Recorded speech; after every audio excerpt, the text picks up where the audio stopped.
Hay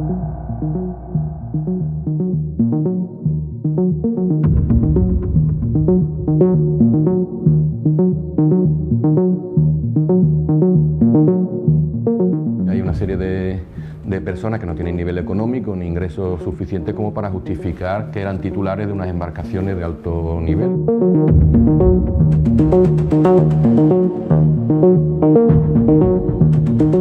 No existía en el marco europeo unas condenas que avalaran por las cantidades con las que se le estaban imputando.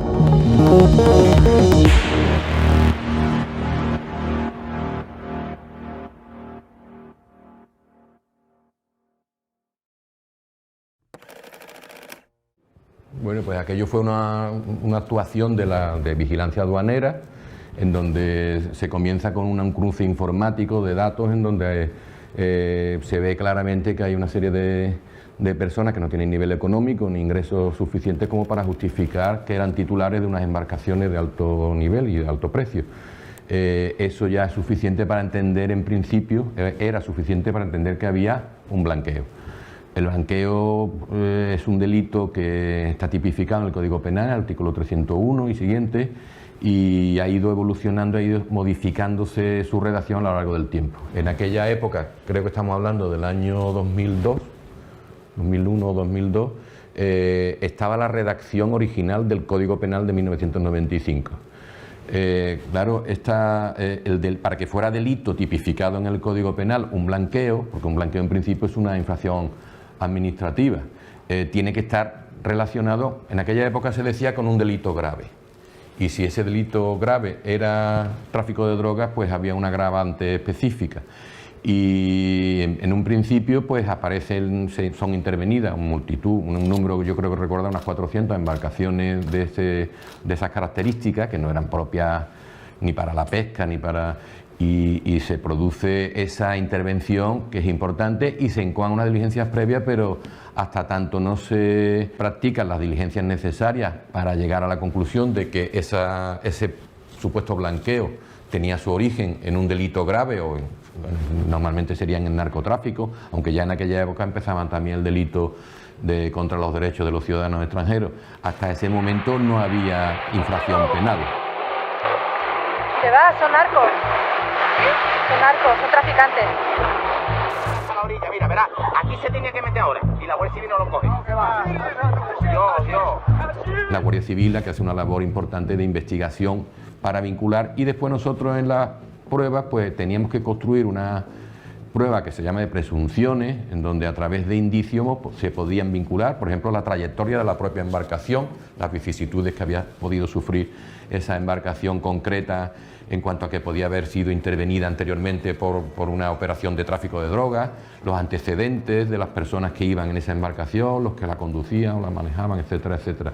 Y esa investigación es la que se nos trae a través de una prueba testifical de un miembro de la Guardia Civil, y son muchos juicios, yo no recuerdo exactamente, son muchos juicios que después fueron al Tribunal Supremo. Hubo algunas modificaciones en cuanto a las penas, pero el Tribunal Supremo eran penas importantes, y bueno, la verdad es que como prevención general y prevención especial, porque de alguna manera en aquella época se terminó con este modus operandi de actuación de personas relacionadas con el narcotráfico o con otros delitos graves. En realidad, los acusados en esta operación, de la llamada Operación Marina, eran como el último eslabón de una, si no era organización, porque al final el Tribunal Supremo dijo que no era organización, pero bueno, de la infraestructura que estaba montada, era el último eslabón. Eran personas sin medios, muchos de ellos eran adictos a la droga, etcétera, y por eso salta a la vigilancia aduanera, salta esta cuestión, porque se ve en ese cruce informático que no podían justificar la adquisición de esas embarcaciones. La verdad que sí, que fue una actuación importante y efectiva, sí.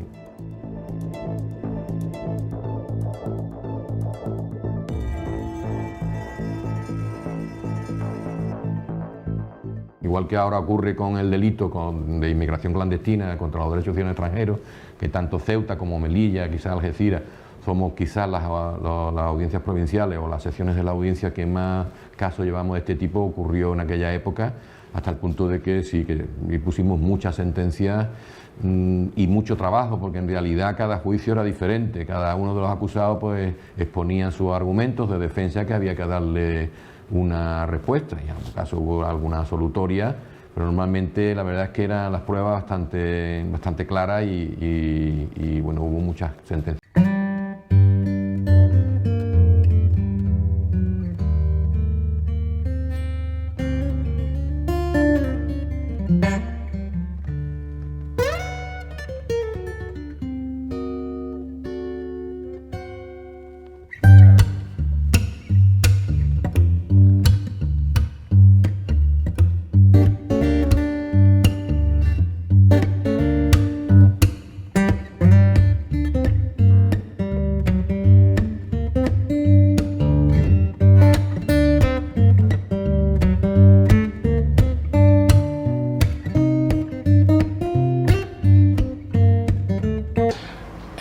Nosotros éramos ajenos completamente a la labor que estaba desarrollando Vigilancia Aduanera, puesto que las diligencias iniciales eran peninsulares. Este hecho es que en abril del 2002 desembarca aquí Vigilancia Aduanera para sorpresa y empieza a intervenir embarcaciones en el puerto deportivo. En una mañana creo que detuvieron 1 o 2 personas y 57 embarcaciones que en ese momento allí habían en los distintos puntos de atraque. Claro, había un problema en el que Vigilancia Aduanera pues tenía un control de unas 120-130, le faltaba más de la mitad. Recurrieron, creo entender, recurrieron aquí a la comandancia de Ceuta, esa mañana estaba yo trabajando, y vinieron a preguntar si nosotros teníamos conocimiento o bien dónde podían estar esas embarcaciones.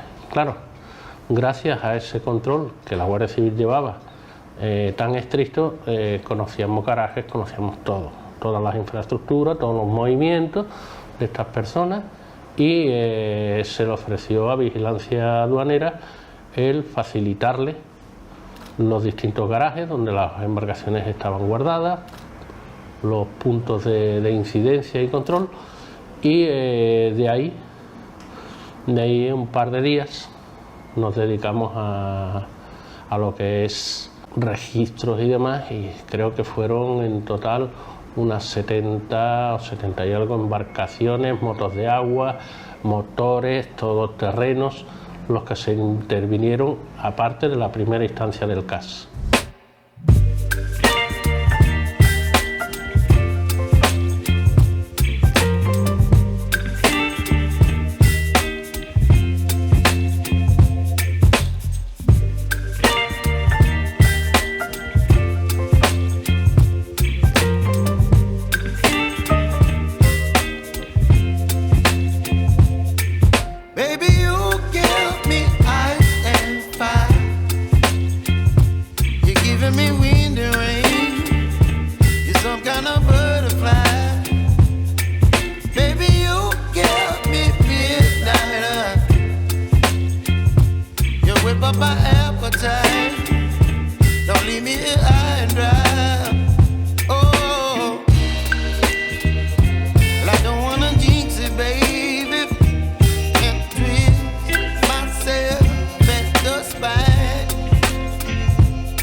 Ahí es donde la Guardia Civil participa activamente. Participa activamente porque si bien el capital, ellos a través de sus bases con Hacienda, lo tienen relativamente fácil de saber los ingresos y demás, la vinculación con el narcotráfico, una embarcación que no ha sido intervenida con droga, es un poco difícil. Y se aplicó un término que en principio lo llamamos, con el jefe de Vigilancia Aduanera, muy competente, muy buena persona, de aquí de Ceuta, el jefe, lanzar como un globo sonda, a ver cómo el enfoque que le íbamos a dar repercutía a la hora de sentencias. Esto fue vulgarmente dicho, dime con quién andas y te diré quién eres. Entonces empezamos a desglosar todas las embarcaciones con todos sus tripulantes, todas las vinculaciones que habían entre ellos, barcos que habían sido utilizados por ellos, pertenecían a la infraestructura, que si bien el intervenido no había caído, pero los relacionados sí. Esa fue la tónica. Lo complejo fue en el que la Guardia Civil en ese entonces tenía todos los archivos, todos, digamos, en formato papel. Hubo que desmontar pues 365 días al año por 4, día a día, extraer toda la información. Eso llevó en principio casi 8 o 9 meses. Y de ahí fue la tónica que, claro, el desenlace, el desarrollo, prácticamente unos 7 años de instrucción se llevaron, más los flecos después que fueron saliendo, porque en primera instancia al 22 se intervinieron 120 y pico embarcaciones, pero es que meses posteriores, hasta casi el plazo de un año, lugares más recónditos en los que estaban escondidos fuera de nuestro alcance, nos íbamos enterando, se iban haciendo nuevos registros y se iban incorporando nuevas embarcaciones y nuevos procedimientos.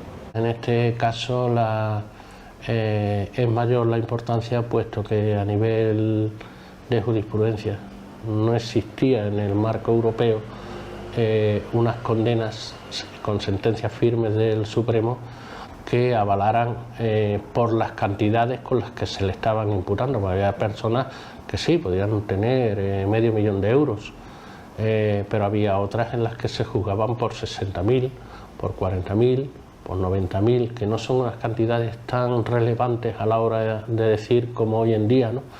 Hoy en día hay unidades de la Guardia Civil que están haciendo grandes operativos de blanqueo en los cuales se mueven millones de euros. Ahí se trataba de demostrar el blanqueo de capitales.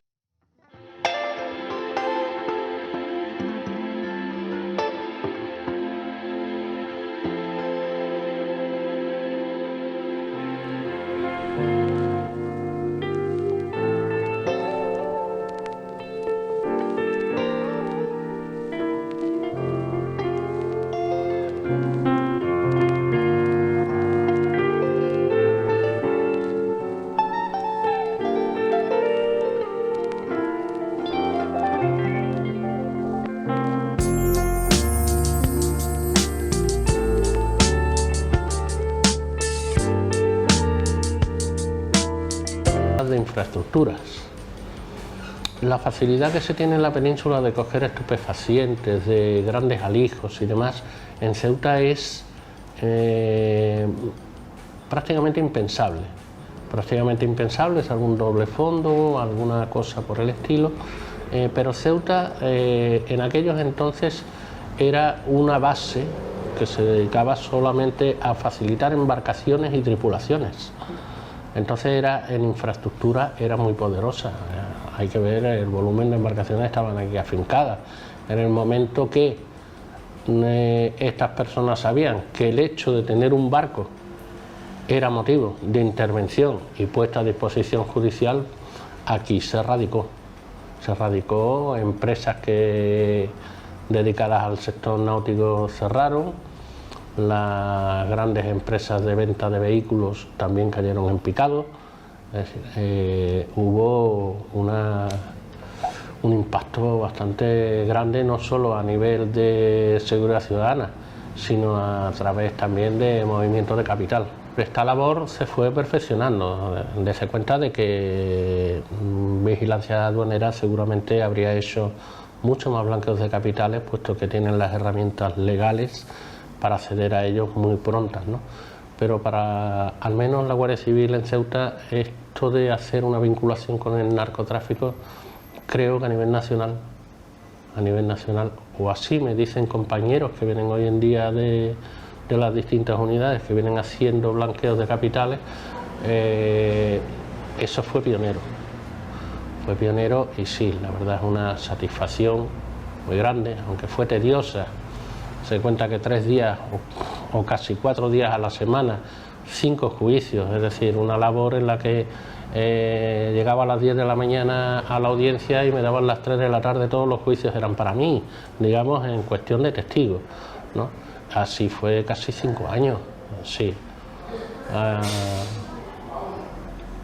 Plenamente muy satisfecho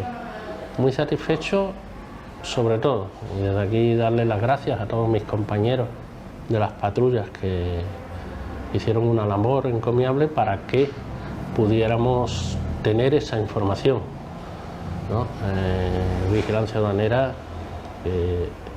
el jefe de Vigilancia Aduanera fue una persona maravillosa y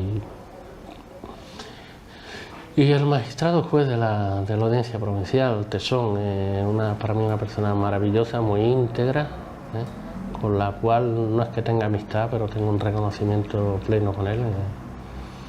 Y sí, y hacia la Guardia Civil creo, y me consta, ¿no?, de que eso fue pues un gran logro el poder erradicar esa lacra que en ese momento estaba generando una inseguridad ciudadana, no solo a nivel en el mar, sino aquí en Ceuta, con disparos todos los días, atropellos, coches dándose a la fuga.